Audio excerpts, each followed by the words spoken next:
Ladies and gentlemen, boys and girls, it is that time again to thank all of this month's new Patreon backers to the channel. They've all got involved over at patreon.com/Lollujo to basically allow me to keep churning out all these Football Manager videos, what I do. So big thank you to Lee Wood, to Rob Keegan, to Lee West Ham Cripps for your new Patreon subscriptions this month, and also Bust the Net, thank you for increasing your monthly pledge. You are all heroes. Thank you very much for your support. If you too want to get involved over at the Patreon, you can do that at patreon.com/Lollujo.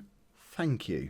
Hello and welcome to Club 6, Part 6 of Non-League to Legend. I'm Kev, and coming up on today's episode, just like yesterday, we have two big cup games. We're at home against Hearts in the second leg of the Europa League quarter-final, and then we're at Wembley against Cardiff for an FA Cup semi-final. Since you were last with me, form has been good, apart from this little spell here, where we lost against Tottenham, we lost against Chelsea, but the Chelsea loss, I mean, that was on the episode. That wasn't that much of a big deal. Losing against West Brom was troublesome. But then we thumped Leicester 4-0. We beat Cardiff 6-1. We beat Man United in the league. Jake Hutchings, who I was giving a little bit of stick to in the last episode, has had the call up for England, made his England debut, scored on his debut, and come back to Arsenal a new man.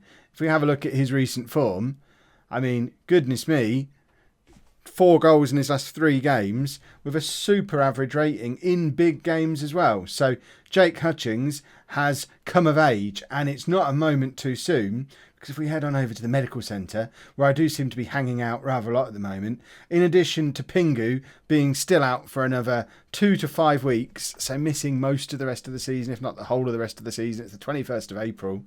Kasper Dolberg now has a hip injury, and he is out for the rest of the season. So our 2 main strikers are both injured. We've got to try and get into a Champions League spot in the league, or at least a Europa League spot. Plus, we're still in the Europa League and the FA Cup. We might not be by the end of today's episode, but we've got a lot of games still to play.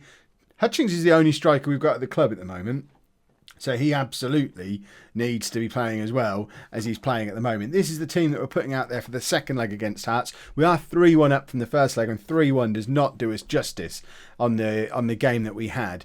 We had 7 clear-cut chances in that match. They had none. We were absolutely rampant.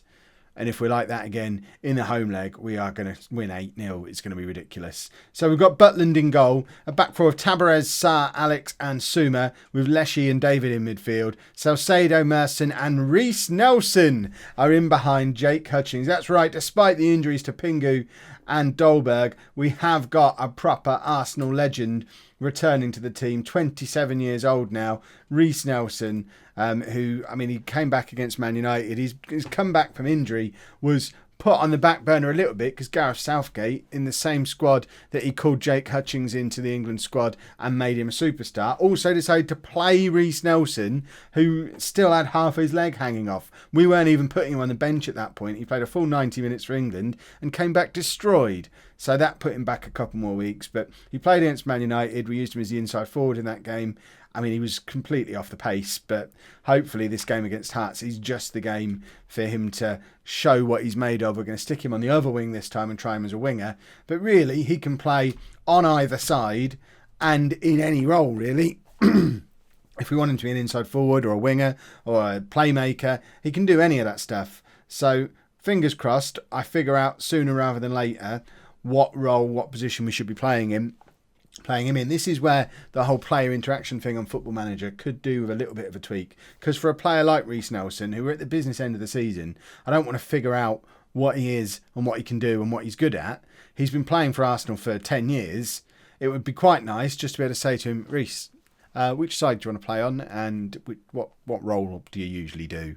We can see what my coaches think he's best suited to, but that doesn't necessarily mean that's what he's best at and that's what he's traditionally done. So it's a little bit of trial and error. Because he was injured for so long, I'm not able to look back on his form and see what roles he was in and what positions he was playing in. It's something I probably should have done when I arrived, but I didn't think to, and so much time has passed now, he's just not selected or injured. So a little bit of guesswork, but fingers crossed we figure him out fairly quickly. And we'll probably need to use him on both sides. Salcedo, DVD, they're both players who are going to have to do shifts elsewhere in the front four as players pick up little knocks, as players fall out of form. Salcedo can play up front. He can play as the man in behind the striker. DVD can play on either wing. We've got Patrick Roberts who can play anywhere along that attacking three. So we've got lots of potential to move players around. So Nelson's probably not going to find a permanent home for us this season. But it would be nice to start figuring him out ready for next year. Hutchings, Sarr, and now it's 2-0 on the night. 5-1 on aggregate. It's an own goal. It didn't go down as Sarr. I don't really see how that's not Sarr's goal. Let's look at that from the other angle. Merson whacks it into one of their players. Hutchings then has a go. Rebounds off someone else. Okay, now I see why. Sarr had a wild shot and it bounced around off a few players and ended up in the back of the net. But both Hutchings and... Merson, was it? Hutchings and Merson both deserved more than they got from the shots that they had. So at least ended up in the back of the net somehow. What is wrong? I've been fine all day. Now my voice feels like it's going. Apologies for having to consume my beverage whilst trying to talk to you, but my throat has just gone nuts in the 3 minutes I've had the camera on. It's ridiculous. Right, second half. We do need to be a little bit wary because we've got our big FA Cup semi-final at Wembley in just 3 days' time. The perils of Thursday night football in the Europa League. So we probably do need to be keeping an eye on the conditioning of players. Tommy Merson in particular looks like he'd probably benefit from coming off fairly soon. And it's probably wise to protect Jake Hutchings as well, as he's our only striker. So I think we probably need to make those changes. So Merson can come off for Patrick Roberts. We're going to bring DVD on for Hutchings. And then we're going to stick Salcedo up there. We're going to swap these two over. Nelson's going to go back to being the inside forward that he did against Man United. And right, can we change his name now? I'm fed up trying to say his real name. Just call him DVD. Now we're actually, there you go. DVD is just going to be the winger on support, which he's used to doing. And that will do for now. And I like the way we've just been fairly professional in this second leg. We're just doing what we need to do. Minimum effort expended. We don't need to get overexcited. Hearts have had 2 shots on target in the entire tie, I think. So they're offering absolutely no threat, no resistance. I don't really understand how they've made it through to the quarter-final. They just must have had a very, very kind draw to make it this deep in the competition, because they're really not very good, as they've shown over 2 legs, of not being in the tie at any point. They've not put up any resistance at all. And we find ourselves in the Europa League semi-final. And now we just need to see who's going to be meeting us there and work out how on earth we fit all these fixtures in. Being involved in both these competitions at this stage of the season, it's hard work. Right, David, what's he going to do? And we're just going to knock it around in midfield and wait for the final whistle.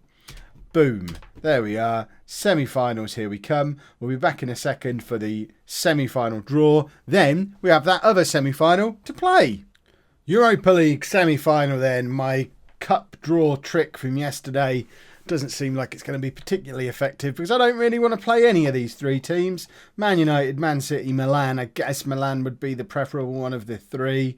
But, I mean, these are 4 big teams. This could be a Champions League semi-final. Forget Europa League. I don't know how all of these teams have ended up in this competition. But let's see who we're going to get. It is Arsenal first out of the hat, so we've got a home draw first. Wouldn't have wanted a home draw first. Go on then, let's try it. Milan.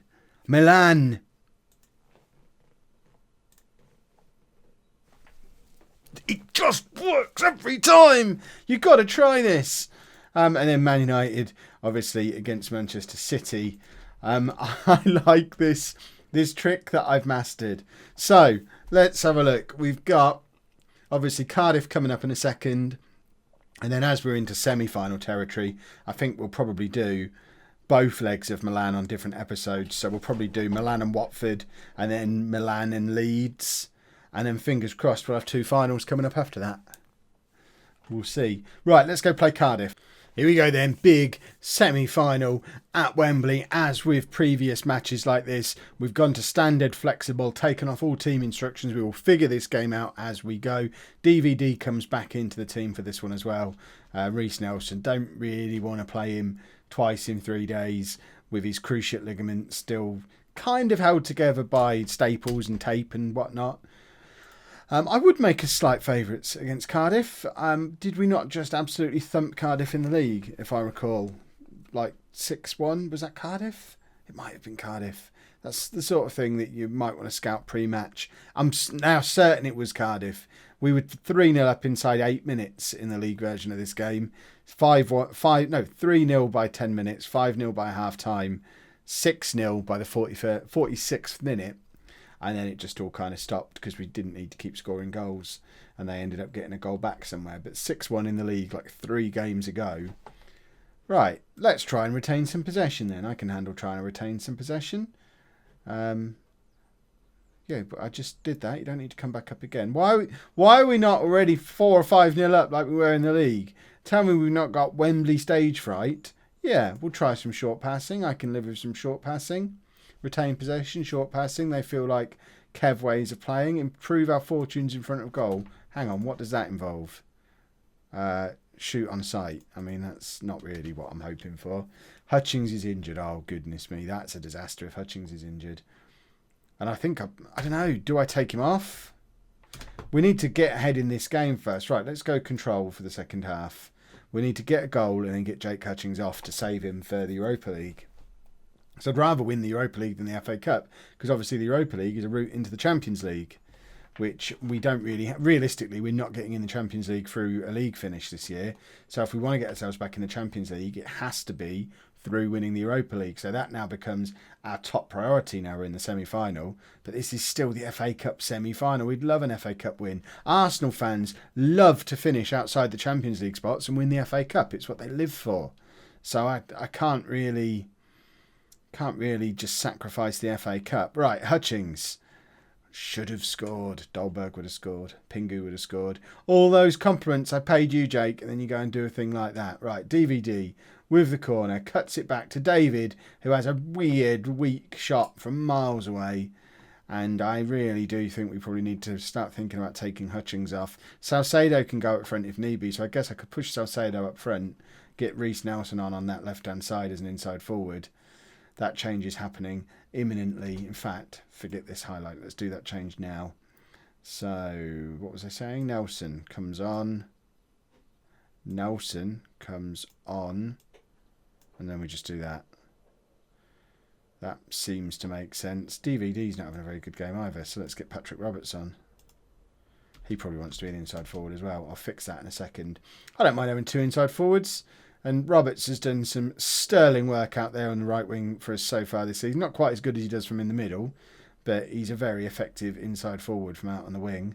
Or is it the other? I can't remember which wing he plays on as an inside forward. I think it's the right-hand side. Right, DVD, with his last touch of the ball, really. Cross comes in. Hutchings scores with his last touch. The two of them, having now got us the goal that we needed, can get off the pitch and go and have a little bit of a rest. They've done their business now. Yes, we'll go ahead with the tactical changes, but we do want to just tweak it slightly to make Roberts an inside forward. That's exactly what we want. And now we'll just drop back to counter, because we may as well. We'll leave things there. Again, keeping an eye on fitness, because we've got Milan on the horizon. We've still got big Premier League games, because if we don't win either of these cups, we do need to finish in the top 6 in the Premier League. So that's a thing we need to be thinking about as well. Let's make a final substitution. Who are we going to take off? We've got Rabiot on the bench, so we'll just bring him on for Junior David. There we go. Smashing. 2 world-class central midfielders together in there now. And hopefully that'll be enough just for us to see out the game. I don't really know why we've made this such hard work for ourselves, really. We absolutely destroyed this lot in the league.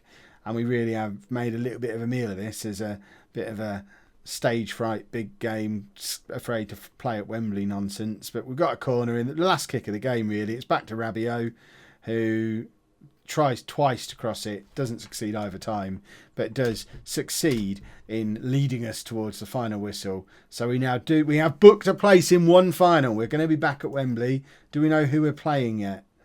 It doesn't say. Perhaps the other semi-final hasn't happened yet. But we are going to be playing in the FA Cup final. Now, in the next episode, in fact, I don't think we are going to do the first leg of Milan because I don't want to string this out forever. Next episode will be Milan and Leeds. So, final league game of the season and the Europa League semi-final second leg. Then the next day we've got at least the FA Cup final. Maybe a Europa League final as well. What a first season at Arsenal this could turn out to be. If you've enjoyed that, please make sure you leave a nice big thumbs up on there for me. Subscribe to the channel for daily Football Manager videos. And thank you very much for watching.